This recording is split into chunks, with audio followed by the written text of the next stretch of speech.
Today I'm going to talk about survivorship following cancer, something that rarely gets talked about. When you've had cancer and you are deemed cured or in remission, the people around you tend to assume that you're totally fine afterwards. Unfortunately, that is not the case, and there's lots of physical and mental side effects that just don't get talked about.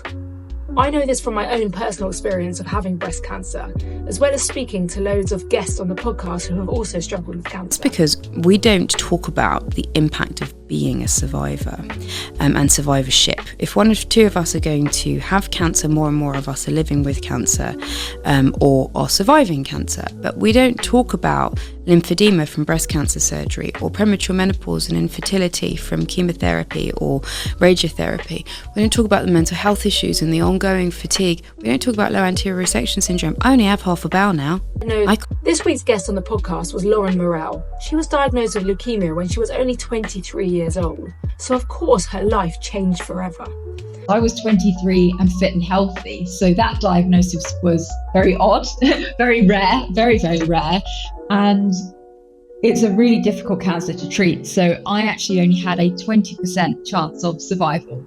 After working as a lawyer for a few years, she then set up a skincare brand by Sarah with her sister. And the story of inception of the business is really interesting. And I direct you to listen to the podcast episode of Lauren to hear how it came about. I use it as an example though, because this pivot in careers is quite common after experiencing an illness like cancer or any trauma for that fact. Listeners of the podcast When Life Gives You Lemons will know that my own story reflects this change.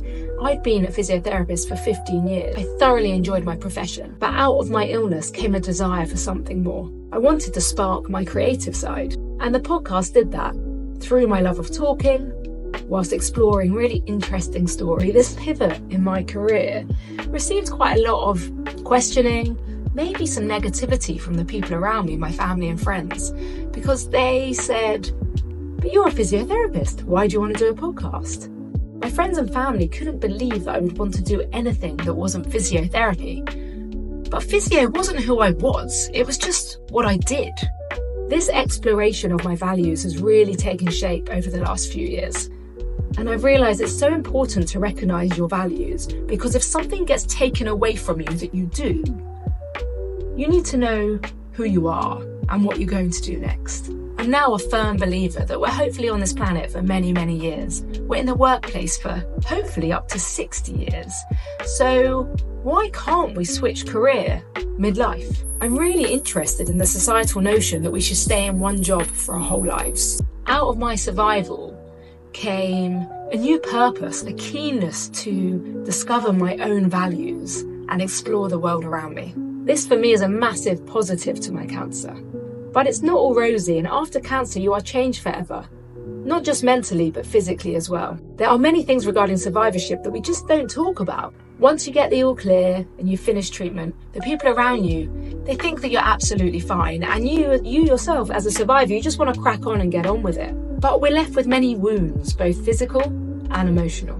Then the massive surgery happened, which for me was a grief. You know, I lost both my breasts. I think sometimes people can go, "Oh, but you're getting, fabulous new boobs." And it's like, yeah, but give me my other ones, please, because these ones, like you said, feel really numb and really strange.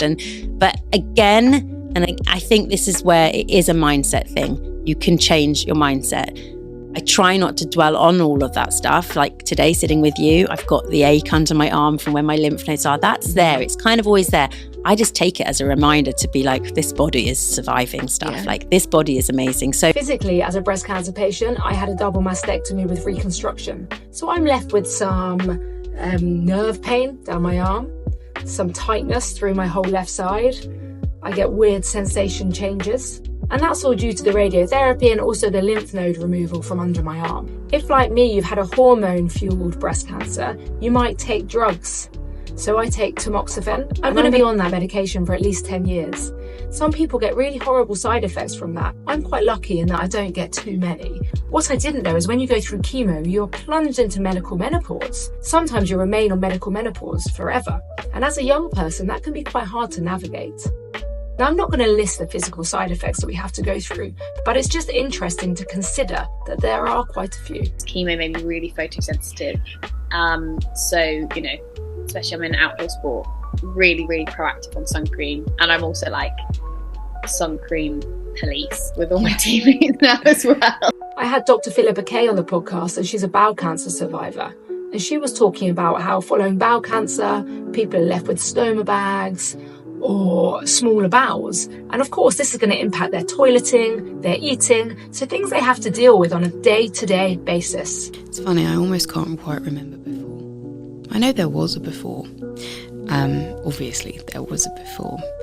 But I can't quite remember and imagine it, if that Something that I do hear talked about a bit more openly is the anxiety and the risk of recurrence when you've gone through cancer. So we have something called Scanxiety. So luckily we're checked quite frequently so soon after our cancer, and we have regular scans. So when you go for a scan, you have this Scanxiety because you can't imagine the result of a scan being anything different than what you heard that first time when you were told you have cancer. Every cough, every stomach ache, backache, leg ache, you just can't help but think, is the cancer back? I still think about my cancer daily. It gets easier with time. I'm 4 years down the line now, and I definitely think about it less. So in this short space of time on this video, I've mentioned just very few of the physical and emotional effects following cancer. But do you know what? I'm so lucky. I'm so lucky to be alive. I'm so lucky to be cured of my cancer. I'm so lucky I get to see my kids grow up, because sadly, some people don't. So I try my utmost now to enjoy life. I try and stay present. I don't look too far back. I try not to look too far forward. I stay in the moment, and I try and enjoy life and really enjoy every day like it could be my last. A lovely man who was experiencing prostate cancer said to me that the way he summed it up about being present, being there in the moment, what am I experiencing now? How am I experiencing it? How am I reacting to it? Is a line from the Mary Oliver poem, "What is it you plan to do with your one wild and precious life?" I'm going to ask you now to subscribe by clicking here. And click here to listen to podcast episodes with these guests I've had who've had cancer and be inspired.